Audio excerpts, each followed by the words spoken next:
Hey guys, welcome back. 2023 kind of blew through and it's almost over, but there's been all these health trends.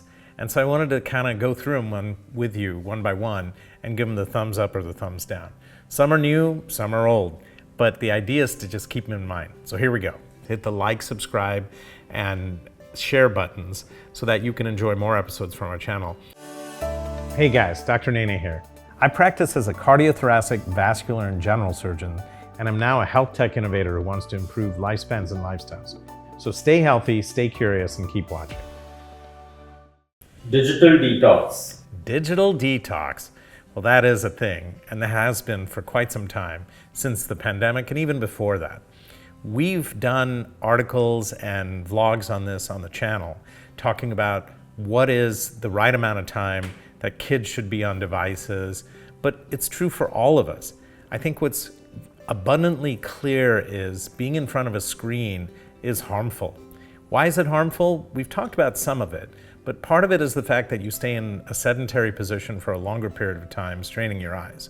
In addition to that, there are psychological detriments to it in that you're focused on what's going on. And in the particular cases of social media, it can even be deleterious to your health because how people view you becomes critical to your well-being. And remember, there is a big world out there. It's not just what's on their screen. Then the last thing that people talk about is the EM or RF wave frequency things coming from your phones. Now, I don't think that evidence is completely in on that as to whether or not that can be harmful. But what is known as blue light and some types of light will keep you from getting to sleep. So let's call it what it is. I would say as often as you can, turn off your device. Just put it down. Step away from the phone. And if you can do it one day a week, step away from the phone completely and go out and enjoy your life. I'm trying to hand off my phone to my assistants so I never have to deal with it. Because it's like the old social media thing in the social network where you're looking at people typing and they hook you in and you're just waiting for the next response. The point is, life is too short. Move on, go enjoy it. So digital detox is critical and will give you more time for your relationships, for your friends, and from your family. And most of all, I think improve your happiness quotient. Don't get me wrong, in this day and age, we are connected, and being on your phone or on your device is a necessary evil. And to some degree, it will help you with whatever you're doing, but don't let it become your ball and chain or your anchor, which keeps you in one place from moving. So thumbs up to digital detox. Mediterranean diets. All right, so here we go. The Mediterranean diet has been around forever. And everyone's getting into the fad of diets for weight loss or weight gain or whatever. I would say that you need to find something that's sustainable for your particular body habitus, lifestyle, and socioeconomic background. In the case of the Mediterranean diet, the data was very clear that it's high in fruits, vegetables, whole grains, legumes, fish, and olive oil, and it's low in saturated fat. The interesting part is it stems from the diet which people enjoyed in the areas surrounding the Mediterranean Sea. So there was a lot of fish, there was a lot of olive oil and olives, there was a lot of cheeses, and there were other things. What is clear with the Mediterranean diet is it can reduce the risk of cardiovascular disease, and it can also help you lose weight, and it's actually very tasty. So this is a thumbs up from me. Micro workouts. Love it. Micro workouts is one of these new age things which isn't so new age.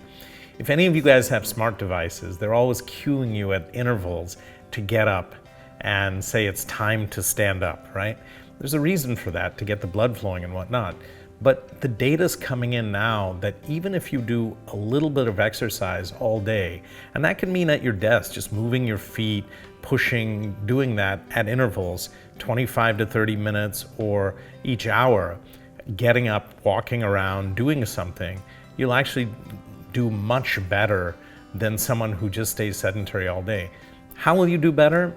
The obvious part is from a spine articulation standpoint and also from just staying in one place.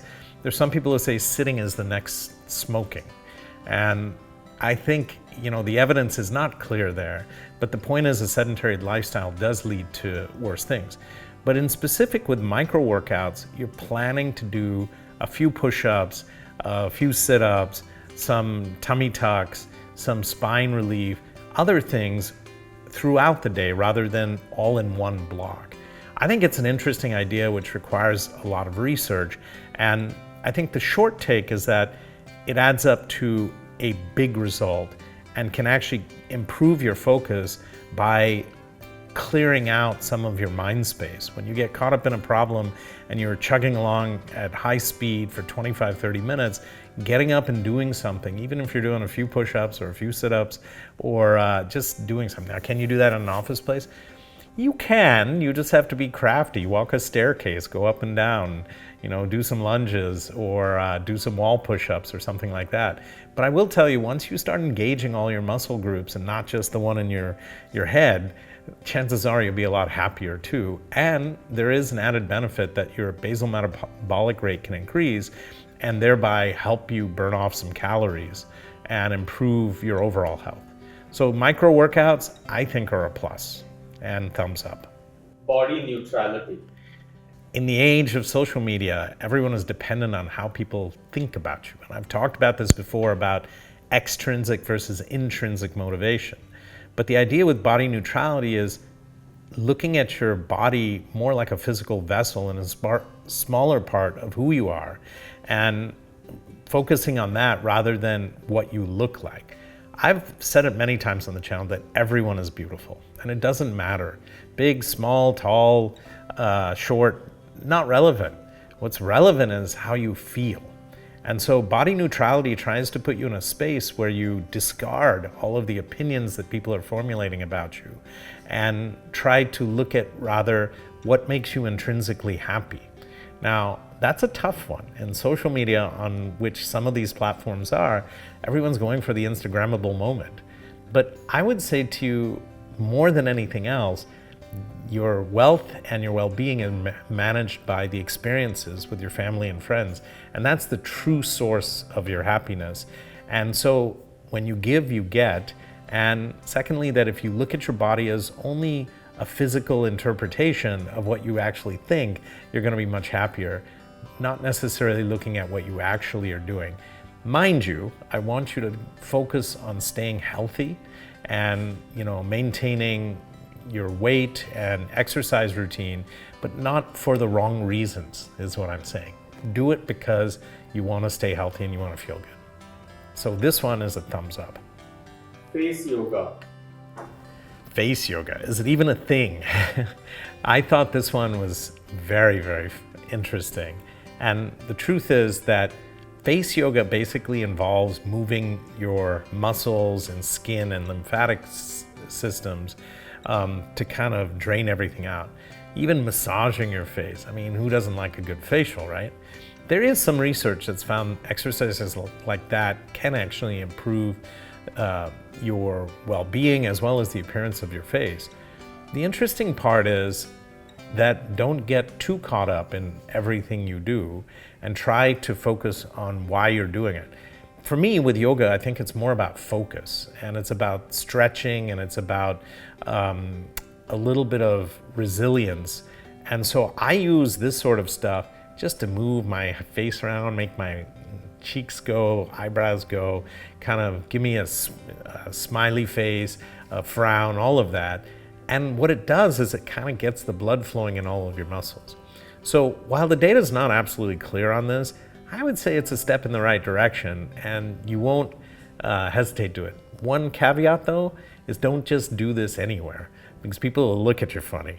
If you're in a car and you're doing that stuff, the guy next door will laugh at you. So don't even think about it. But anyway, I would say thumbs up with a caveat. Mouth taping. Holy cow, when I saw mouth taping, I was like, this is crazy. But I remember a few times when I was really tired after running 40 hours on a shift, operating my tail off, I would come home and I would be snoring my tail off. And my wife was like, I wish I could tape your mouth. Now look, let's call it what it is. babies are obligate nose breathers, and when they get a cold, it is really, really tough, right? But the point is, most of us breathe through our nose part of the time. Why is that? It's because the turbinates and the blood flow over Kessel-Bloch's plexus warms the air coming in.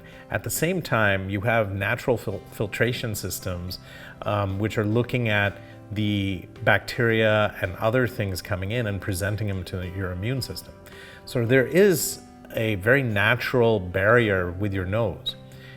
However, there's times when you get an allergic response, and it could be to dust mites, it could be to other things in your environment.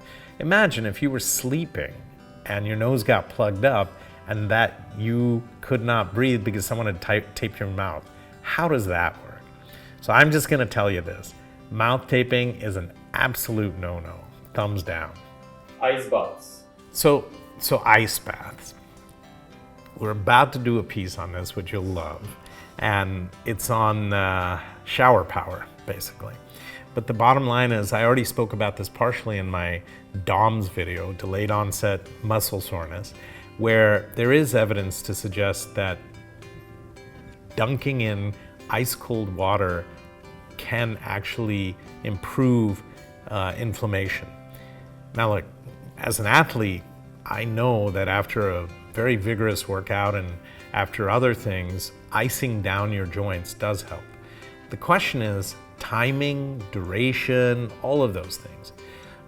So I wouldn't do it casually, but I would say that if you are an athlete or you are experiencing soreness or something like that, I think an ice bath could help you. Are cold showers the same thing? Well, we're gonna answer that in another episode, so stay tuned. Anyway, thanks for joining us. As always, hit the like, subscribe, and share buttons so that you can enjoy more episodes from our channel. We're trying to boost our channel viewership so we can make more of these things, and we need your help for that. Thank you so much for joining us, and hope to see you in the next video.